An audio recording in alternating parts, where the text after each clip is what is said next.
Hi, I'm Bill Freiberger, and I'm conducting an interview for the Archive of American Television with Leslie H. Martinson. Today is March 6, 2003, and we are in Beverly Hills, California. Okay, Leslie, let's start at the beginning. When you were born. What year were you born? 1915. 1915. And what was your name? Leslie H. Martinson. And did you have any nicknames? Well, I did have one that I earned when I stopped a baseball. I was a catcher catching without a mask. And for a couple of years, they called me Bubs.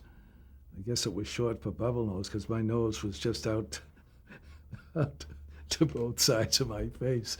But it got back to almost normal, so I didn't have to live with it. But And where were you born?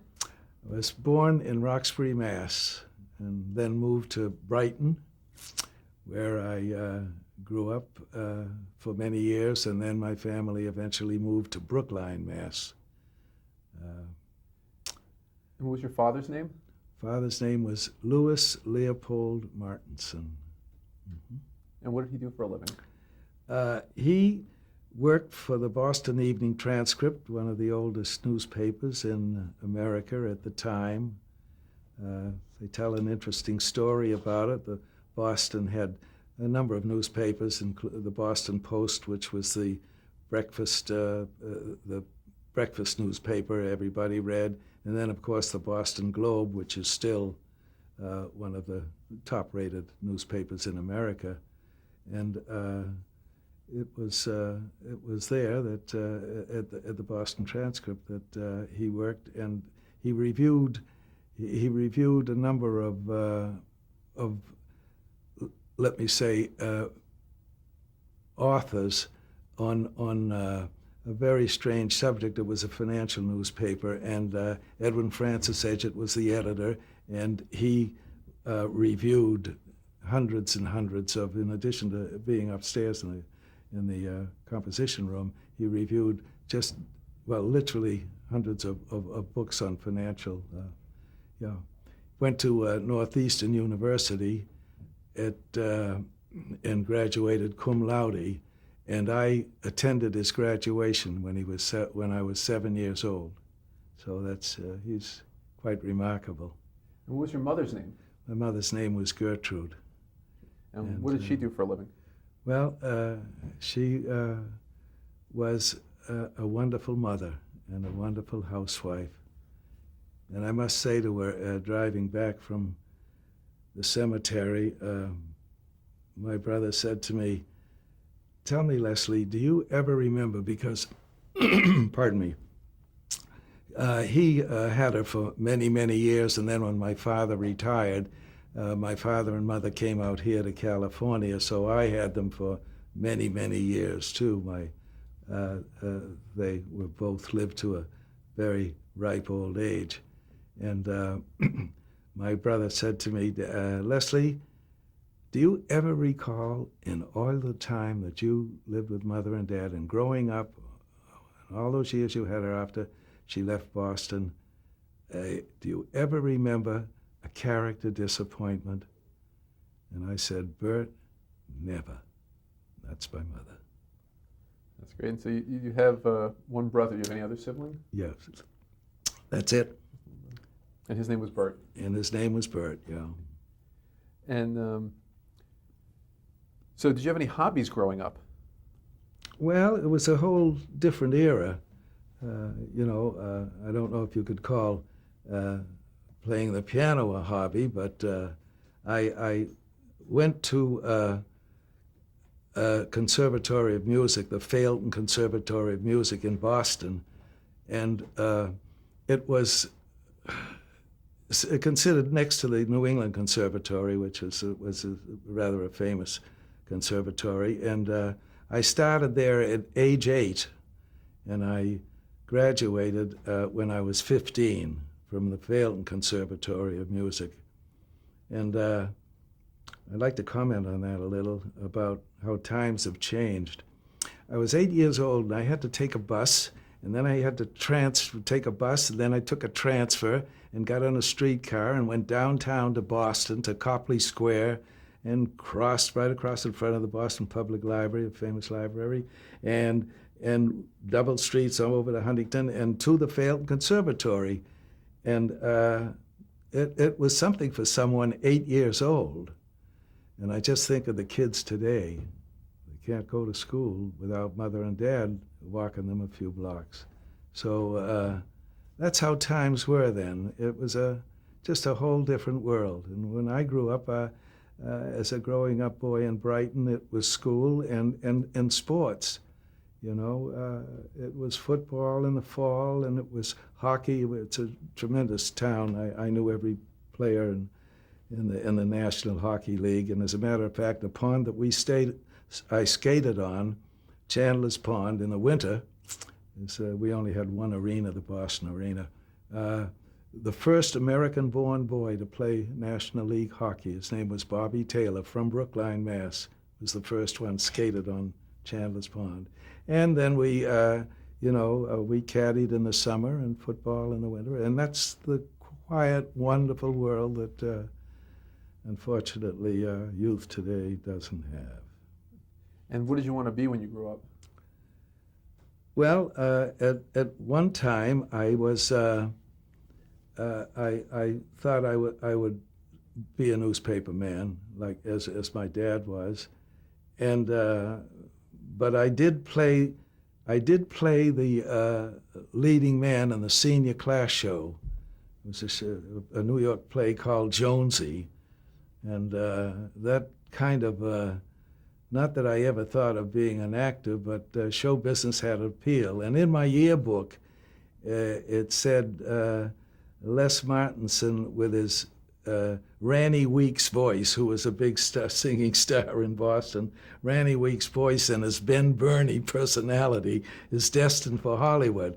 And I had no idea, and it didn't influence me, and I never really thought about it, but that's what the caption was in the yearbook. Somebody knew something.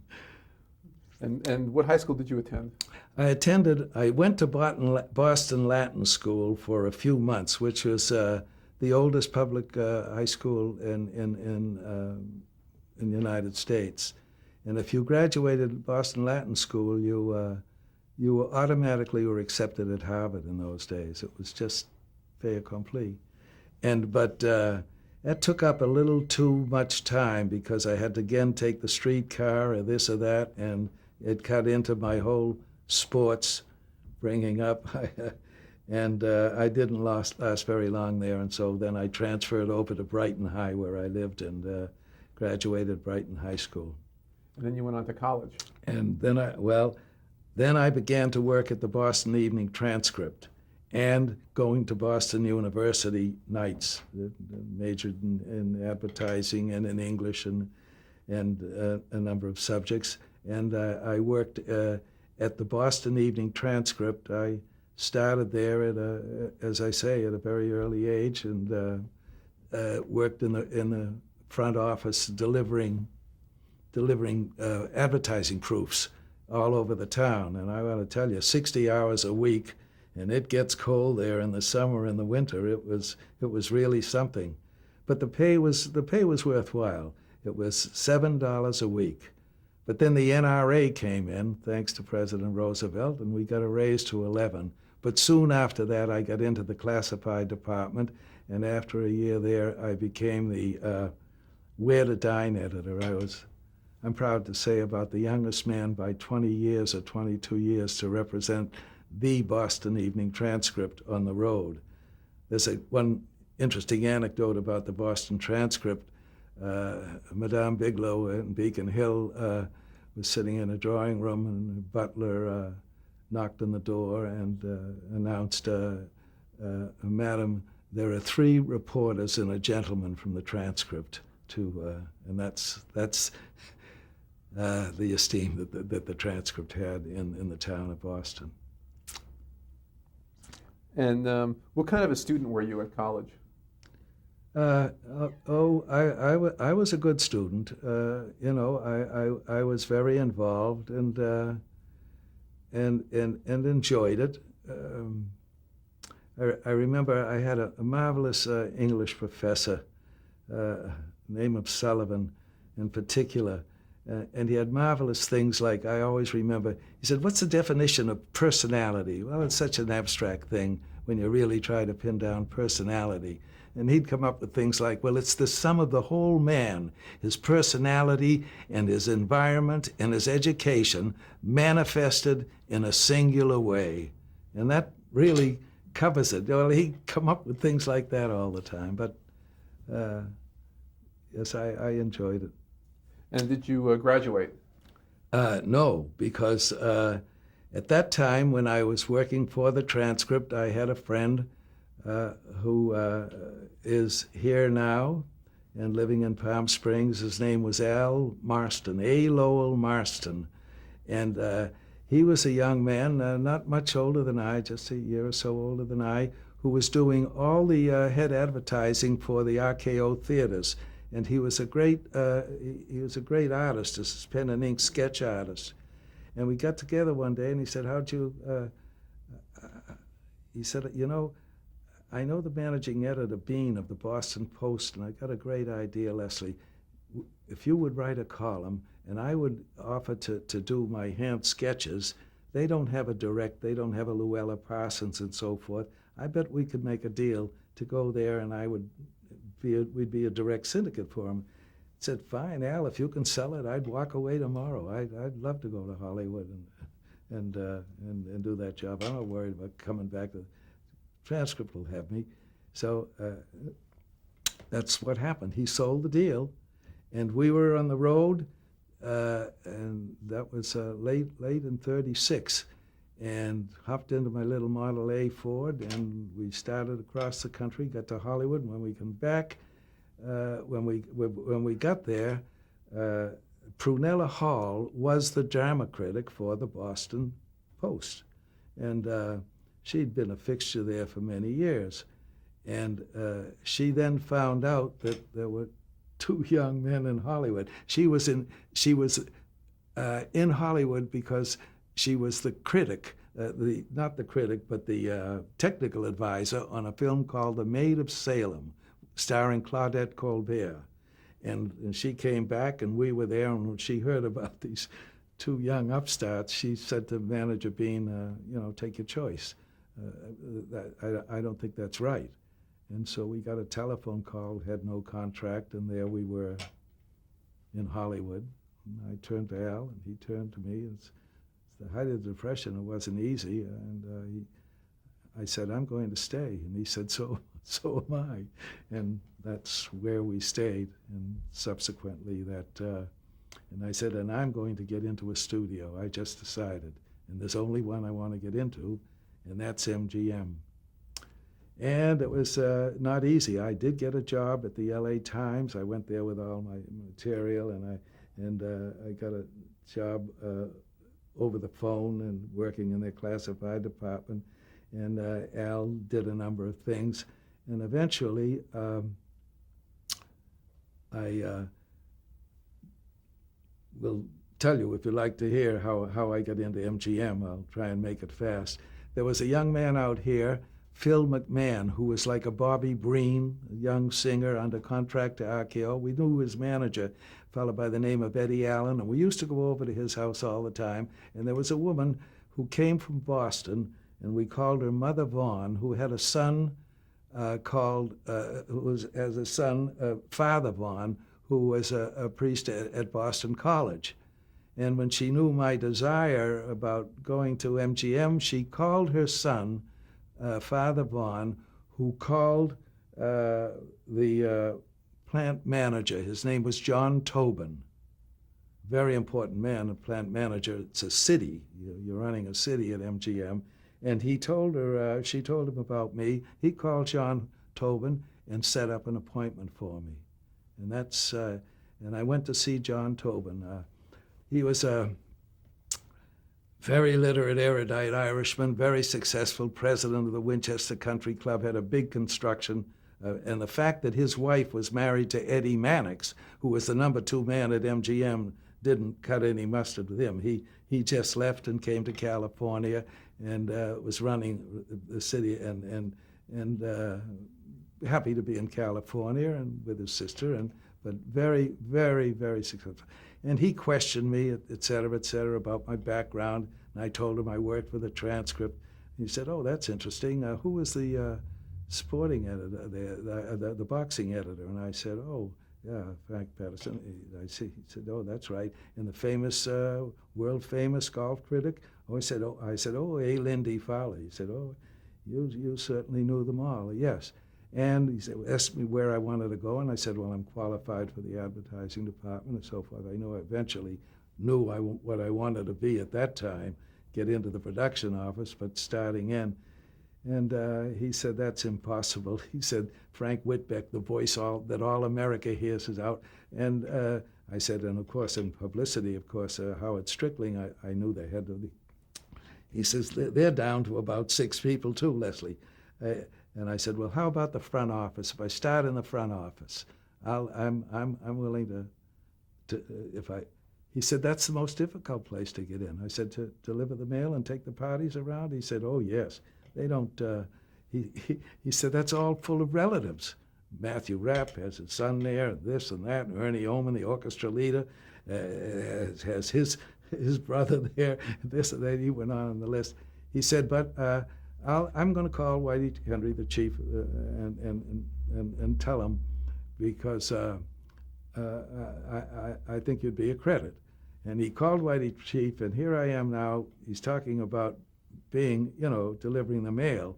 And you never forget something. So Mr. Tobin said, "Whitey, I think I can in good conscience recommend this man for your front office," which is kind of, anyway.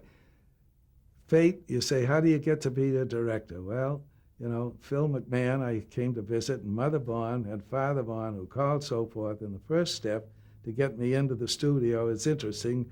She called Father Vaughn, who called him, and this is a strange moment. He said, "Ken," he gave him my name and so forth, and suddenly he stopped for a question. He turned to me and said, "The chief wants to know if you ever played baseball." And I said, Yes, I did. I didn't play college, but I did. I was a letterman. And he said, "Yes, he did."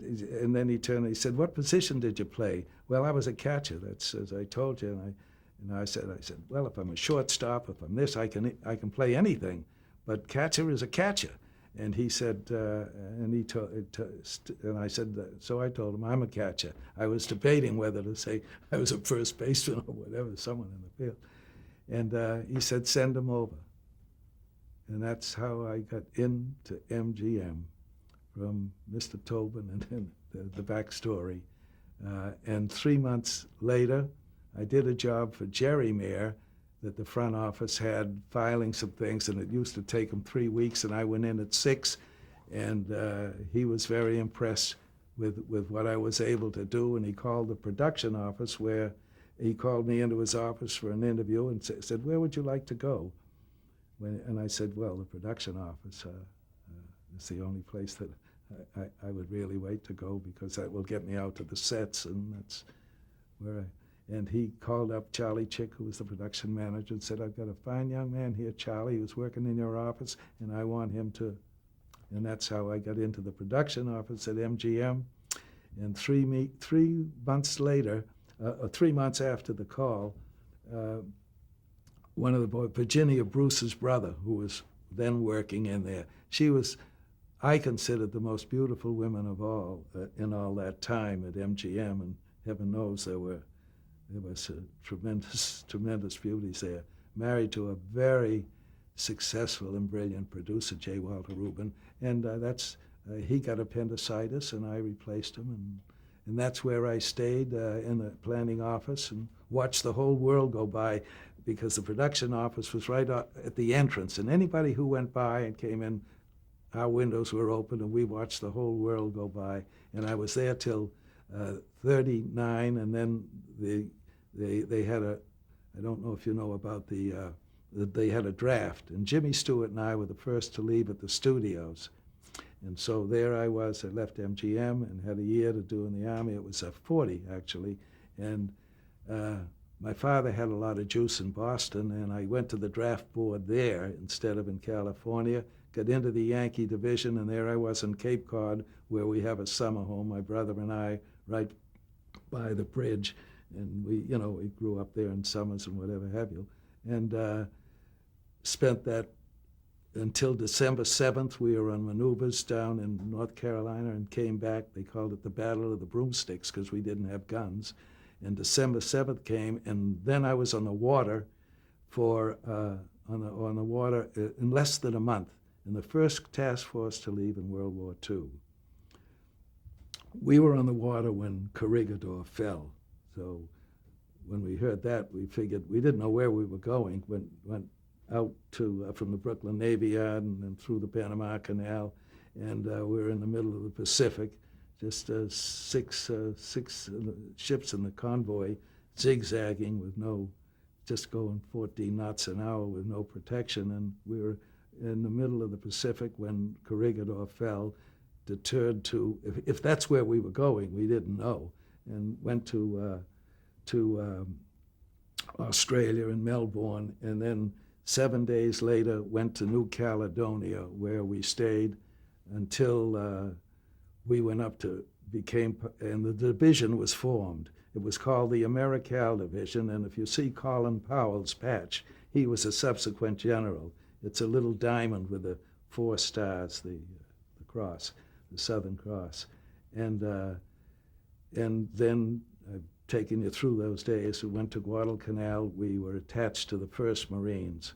We're the only outfit Army outfit that wear a Navy citation. They were cited for the Battle of Guadalcanal, and I'm here because of a great general, Alexander Patch. Because when we got off and hit Lunga Lagoon, the Marines had been there quite some time, since August 7th. They were still there. But our General Alexander Patch, he was an artillery general, and we came in there, our division, and he took that jungle down tree by tree. And then this outfit of mine fought from Guadalcanal to Tokyo, 3.5 years, just under it. Tokyo Rose called us the orphans of the Pacific. But I got out from Bougainville after just 3 years and a month. I was lucky and got home because my outfit took heavy hits at Mindanao after going all those years. Yeah. Our slogan was the Golden Gate by 48. And that got me back home, and I'm back to the studio, and then I became they sent me out as a script supervisor, and that's where the story of MGM begins, and my getting to be a director. So, well, why don't we pick up the story from there? Okay. You became a script supervisor. Yeah. Well, I went out as a script supervisor, and I think you have a reference there of all the films I worked before I became a script supervisor. They're just it's a tremendous education. Because the script supervisor in those days, most of the studios used women. The MGM had men, and subsequently after the war had a few women. And of course, Republic Studios, where they did all the westerns, which are real tough, they used men, but women for the bulk, and except at MGM. And as a script supervisor, the first assistants and second assistants, they're busy, running the affairs and whatever have you, but the script supervisor is assigned the day the director is. And when all the musicals that I did, being part of the freed unit, I was assigned and would sit on the rehearsal stage for weeks and watch Gene Kelly do Easter Parade, or all the credits that you have there that I worked on. And all the movies, Sam Wood, I did 3 films with Sam Wood, who was his credits go on. They're incomparable, actually. And that's the life of a script clerk, and that's where I learned the business, because when a director makes a mistake, the script clerk comes in and says, and they call script supervisors now, a little more distinguished, we're a director. That's the wrong look, Mr. Wood. No, you didn't change size. You were, et cetera, because we shoot so out of continuity. And you were there. You had to know that camera and what it could do, and it's a very complicated thing. People going on a boat, which way are they looking after they pass the center line, and mistakes, and then running dialogue with the actors and so forth. They're in there from the beginning, and they can see a director's input. You learn, you watch what he does with the script, what bothers him, the scenes, the changes, why things don't work. So you're privy, as no one else is, to what a director's input is from the time he's assigned and given the script to the minute, to the last time, until he starts to say, shoot. And so you learn what's going on in a director's head, and also you learn how he handles talent and so forth.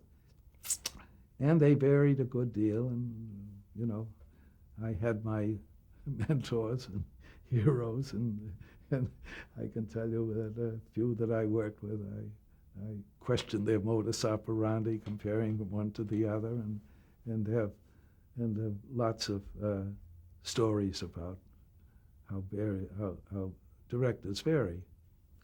So you worked with the directors very closely. Did you work with the writers at all? No, absolutely no. But of course, you were there when the writers worked. When the writers would sit in, and the director then began to make his changes. And then there was the luxury in television. You very seldom, except I was fortunate because a lot of writer-directors worked with during my 7 years or 7.5 years under contract at Warner's. It was a whole different thing in television. But, we're talking about movies now. So. And how long did you work on these movies, each of these movies? Well, sometimes the rehearsal would run over 2 months.